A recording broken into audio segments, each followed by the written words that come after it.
स्वागत है आपका PR institute only success point में। बात करते हैं आज शांति निकेतन के चित्रकार रामकिंकर बैज के बारे में।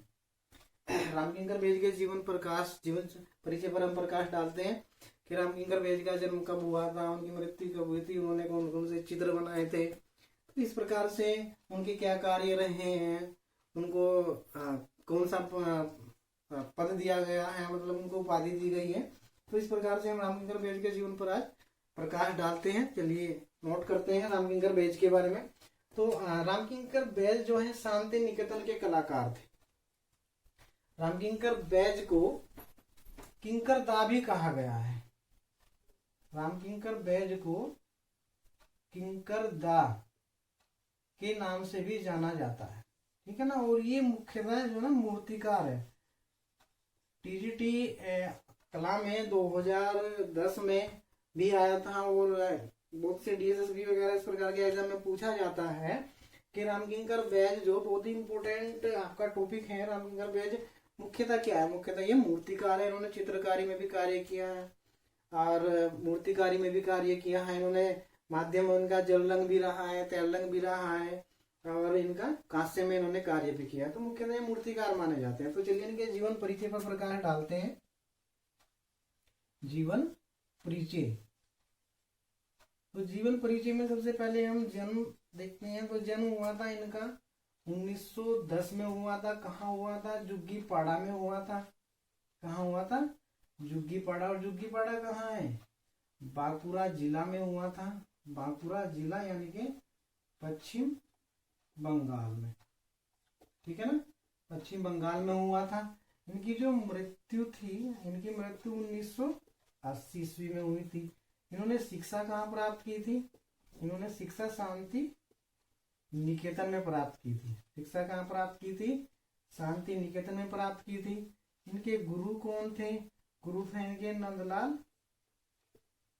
नंदलाल बसु इनके गुरु थे। इनको नंदलाल बोस भी कहा गया है और बाबू मोसाई भी कहा गया है। शिक्षण कार्य इन्होंने कहाँ किया था? शिक्षण कार्य इन्होंने कहाँ किया था? तो शिक्षण कार्य किया था इन्होंने शांति निकेतन के कला भवन में मूर्ति कला विभागाध्यक्ष थे। मूर्ति कला विभागाध्यक्ष थे। क्या थे? मूर्ति कला विभागाध्यक्ष थे। इनका जो चित्रण विषय रहा है, चित्रण विषय क्या रहा है इनका? चित्रण विषय रहा है इनका दैनिक जीवन। चित्रण विषय क्या रहा है? दैनिक जीवन। और चित्रण विधि क्या रही है इनकी? चित्रण विधि इनकी तेल रही है। देखिए इन्होंने चित्रण विधि तेल अपनाई थी, यानी कि मुख्यतः तेल में इन्होंने कार्य किया है क्योंकि ये घनवाद से भी प्रेरित थे। घनवाद से प्रेरित थे, विभिन्नवाद से प्रेरित थे। और इन्होंने जल रंग में भी कार्य किया क्योंकि शांति निकेतन के कलाकार रहे हैं, तो जल रंग में इन्होंने कार्य किया है।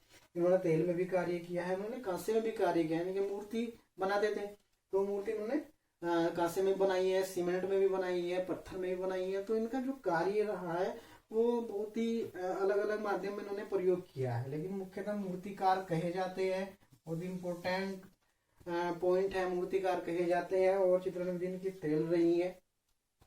एक इन्होंने रविंद्रनाथ जो रविंद्रनाथ टैगोर थे, उनका एक पोर्ट्रेट बनाया था कांस्य में। और उस पोर्ट्रेट को रविंद्रनाथ ने इतना पसंद किया था कि उससे वे इतने खुश हुए थे, तो उन्होंने इनके लिए एक वाक्य कहा था, यानी कि एक थोट कहा था इनके लिए कि रामकिंकर बैज जी, तुम पीछे मुड़कर मत देखो, बस आगे ही बढ़ते चले।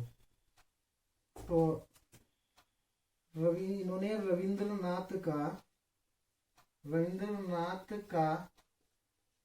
कांस्य में, किसमें बनाया था? कांस्य में पोर्ट्रेट बनाया था। पोर्ट्रेट बनाया था जिससे प्रभावित होकर उन्होंने कहा था कि आप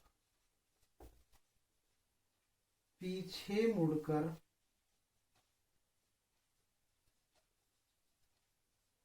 मत देखो,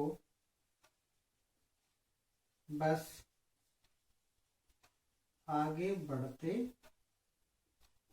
रहो। किसने कहा था? रविंद्रनाथ टैगोर ने कहा था। किसके लिए कहा था? रामकिंकर बेज के लिए कहा था। चलिए अब बात करते हैं इनकी प्रदर्शनियां। तो इनकी प्रदर्शनी जो है वो कहाँ लगी थी? इनकी कोई भी प्रदर्शनी सार्वजनिक में लगी थी, यानी कि इनकी सभी प्रदर्शनी जो थी एकल प्रदर्शनी लगी थी, यानी कि इनके अकेले के ही चित्र जो है वहां पर लगाए गए थे। चलिए वो नोट करते हैं इस चीज को। प्रदर्शनियां रामकिंकर बैज की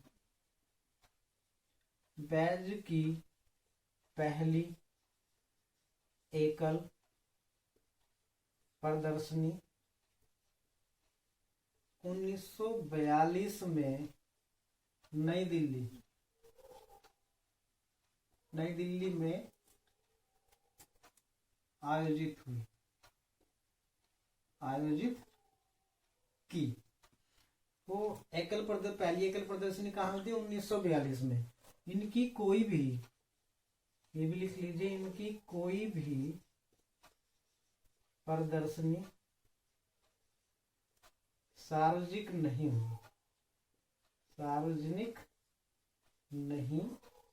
हुई। इनकी कला में लोक कला, आपने चित्रण में से लिखा है दैनिक जीवन, व शास्त्रीय कला,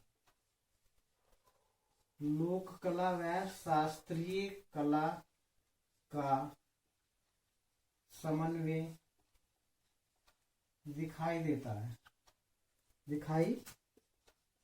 है। इंपोर्टेंट है, ये भी इंपोर्टेंट है कि रामकिंकर बेज की कला में किसका समन्वय दिखाई देता है? तो लोक कला और शास्त्रीय कला का समन्वय दिखाई देता है। अब क्वेश्चन है, इन्होंने जल रंग में भी कार्य किया है, तो बैज का जल रंग कार्य विनोद बिहारी मुखर्जी से मिलता है। जल रंग कार्य विनोद बिहारी मुखर्जी से मिलता जुलता है, यानी कि इनका जो जल रंग में कार्य है वो किससे मिलता जुलता है? विनोद बिहारी मुखर्जी से मिलता जुलता है। ठीक है। चलिए कुछ जब रामकिंकर बेज जो थे अंतिम समय में गुरु के, अपने नंदलाल बसु जो उनके गुरु थे उनके पास थे, तो उनके साथ उनका कुछ मतभेद हो गया था। तो ये भी आ जाता है कि अंतिम समय में रामकिंकर बेज का किसके साथ मतभेद हुआ था? तो अंतिम समय में आप इसे नोट कर लीजिए। अंतिम समय में रामकिंकर, जो किंकरदा के नाम से प्रसिद्ध थे, रामकिंकर बेज का अपने गुरु नंदलाल बोस या नंदलाल बसु से अंतिम समय में रामकिंकर बेज का अपने गुरु नंदलाल बोस से मतभेद हो गया था। तो रामकिंकर बेज जो है वो घनवाद और अभिव्यंजनावाद दोनों से प्रभावित थे। नोट कर लीजिए आप इसे। रामकिंकर बेज जो है वो घनवाद और अभिव्यंजनावाद से प्रभावित थे। एक क्वेश्चन और बन जाएगा आपका। रामकिंकर बेज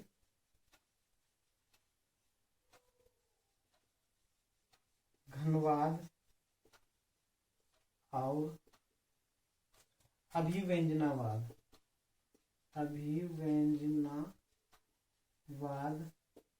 से प्रभावित थे। किससे प्रभावित थे? घनवाद और अभिव्यंजनावाद से प्रभावित थे। भारत में सर्वप्रथम अभिव्यंजनावाद भारत में सर्वप्रथम अभिव्यंजनावाद का प्रभाव बैज की मूर्तिकला व चित्रकला में दिखाई देता है। किसमें दिखाई देता है? भारत में सर्वप्रथम अभिव्यंजनावाद का जो प्रभाव हो बैज की मूर्तिकला व चित्रकला में दिखाई देता है। इसीलिए बैज को भारत का प्रथम मूर्तिकार कहा गया, आधुनिक मूर्तिकार कहा गया है। यानी कि भारत में सर्वप्रथम अभिव्यंजनावाद का प्रभाव बैज की मूर्तिकला व चित्रकला में दिखाई देता है। एक नोट करके आप यहाँ पर लिख लीजिए, नोट करके लिख लीजिए। प्रभाववाद का उदय भी भारत में हुआ था, तो लिख लीजिए भारत में सर्वप्रथम प्रभाववाद का प्रभाव एन.एस.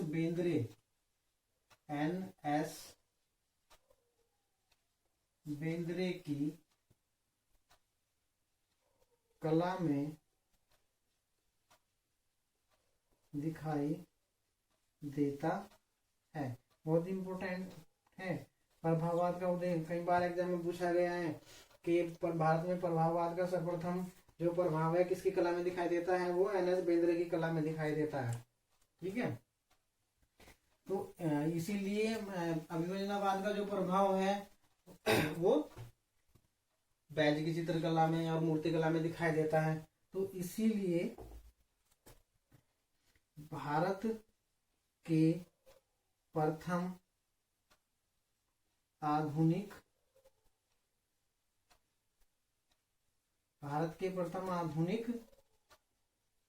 मूर्तिकार कौन कहे जाते हैं? बैज कहे जाते हैं। यानी कि भारत के प्रथम आधुनिक मूर्तिकार कौन कहे जाते हैं? बैज कहे जाते हैं। भारत के प्रथम आधुनिक मूर्तिकार बैज कहे जाते हैं। इनको के.जी. सुब्रमण्यम ने, ये भी नोट कर लीजिए आप, इंपॉर्टेंट है। के.जी. सुब्रमण्यम ने खेपा बाउल कहा था। खेपा बाउल कहा था। खेपा बाउल क्या, यानी कि इनको खेपा बाउल कहा था। एक उपाधि दी गई थी खेपा बाउल की। तो किसने कहा था? सुब्रमण्यम ने कहा था। इंपोर्टेंट क्वेश्चन है, एग्जाम में पूछ लिया जाता है। आ भी सकता है कि खेपा बाउल किसको कहा था? कि रामकिंकर बेज को खेपा बाउल कहा था। किसने कहा था? के.जी. सुब्रमण्यम ने कहा था। तो खेपा बाउल क्यों कहा गया था? देखिए, पश्चिम बंगाल का जो बाउल है वह लोक नृत्य है। जो बाउल है वहां का एक लोक नृत्य है। तो उस नृत्य पे, बाउल नृत्य जो है, ये नृत्य है वहां का। तो इस नृत्य पर इन्होंने बहुत सारे चित्र बनाए थे। यानी कि इन्होंने चित्रकारी की थी, बहुत अधिक चित्रकारी की थी बाउल नृत्य पर।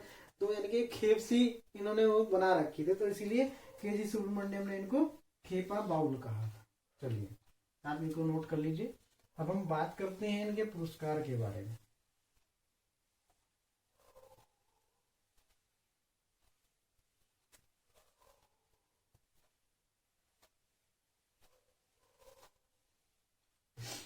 पुरस्कार तो 1970 में इनको पद्म भूषण मिला। 1970 में इनको पद्म भूषण मिला था। और देखी नाही फिरे, यानी कि लुक्ड, नेवर लुक्ड, देखी नाही फिरे, नेवर लुक्ड बैक उपन्यास है। उपन्यास किसने बनाया था? इनके जीवन पर उपन्यास बैज के जीवन पर समरेश बसु ने, बैज के जीवन पर समरेश बसु ने बनाया। ठीक है ना। तो देखिए ना ही फिरे, यानी कि नेवर लुक्ड बैक एक उपन्यास है, इम्पोर्टेंट है कि रामकिंकर बेज पर उपन्यास किसने बनाया था, तो समरेश बसु ने बनाया था। उसका क्या नाम था, देखिए ना ही फिरे या नेवर लुक्ड बैक जो है समरेश बसु ने बनाया था। अब इनकी मूर्तियां हैं, चलिए मूर्तियों के बारे में अध्ययन करते हैं। रामकिंकर बेज ने बहुत सारी मूर्तियां बनाई हैं, तो वो कुछ प्रमुख हैं उनकी, हम उन मूर्तियों के बारे में बात करते हैं। उन्होंने चित्र भी बनाए थे। तो पहली जो मूर्ति है संथाल परिवार है। संथाल परिवार बहुत ही इंपॉर्टेंट मूर्ति है इनकी। संथाल परिवार है, ये कहाँ है, शांति निकेतन में इन्होंने बनाई हुई है। कब बनाई थी, किसने बनाई थी, ये बैज ने बनाई थी। कहाँ है, शांति निकेतन में है, शांति निकेतन में है। कब बनी थी, 1938 में बनी थी। किस माध्यम में बनी थी, सीमेंट में बनी थी और कंक्रीट में बनी थी, कंक्रीट में बनी थी। ठीक है ना। इसकी ऊंचाई कितनी है, ऊंचाई है इसकी 427 सेंटीमीटर है। ठीक है ना।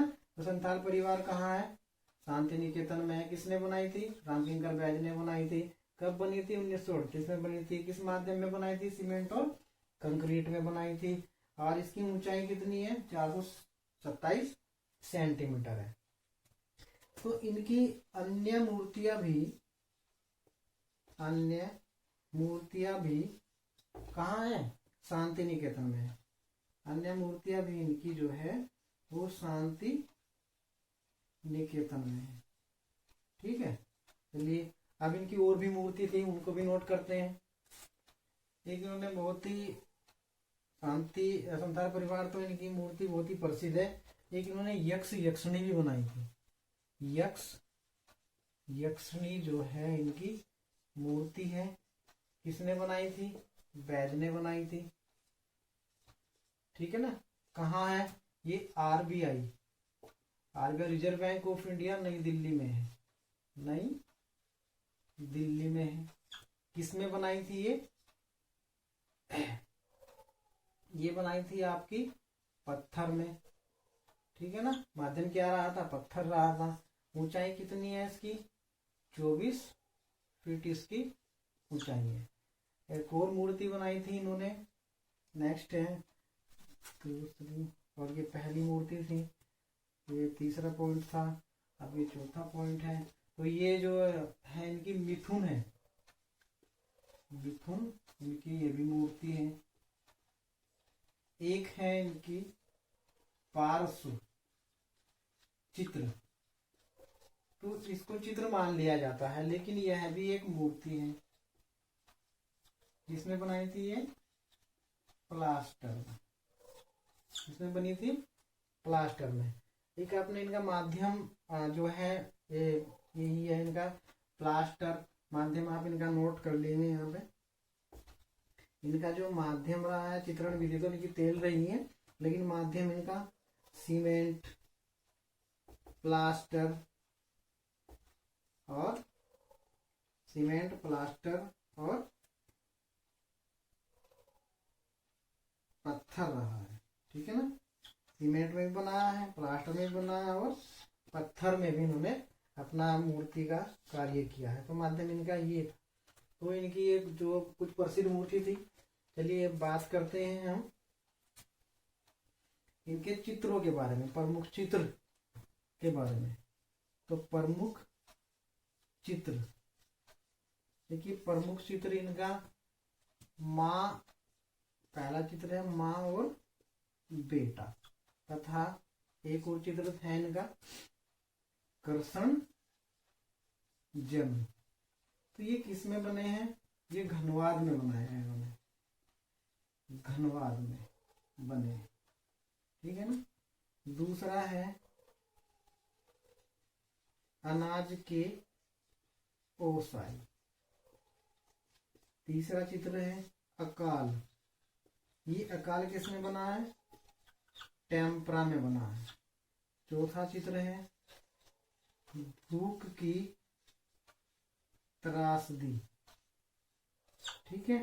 और पांचवा है call of the meal. Call of the meal ये किसमें है? तेल माध्यम में इन्होंने बनाया है। ठीक है। नेक्स्ट चित्र है इनका सुजाता। नेक्स्ट है, चलिए यहाँ नोट कर लीजिए,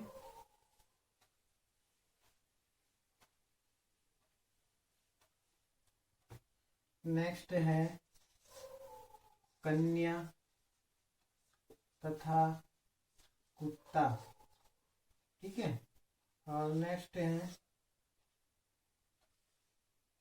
शीतकालीन मैदान। और नेक्स्ट है सांध्य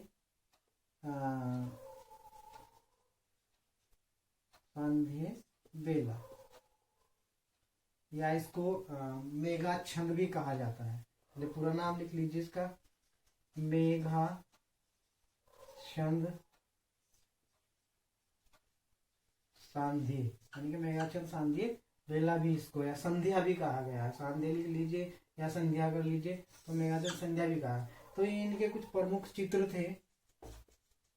ठीक है ना। पहला माँ बेटा जो घनवाद के माध्यम पर बनाया गया है। अनाज की ओसाई इम्पोर्टेंट है, पूछा भी गया अनाज की ओसाई। अकाल भी इम्पोर्टेंट है, भूख की त्रासदी भी। Call of the meal, call of the meal तेल माध्यम में बनाया है, काल टेम्परा में बनाया था।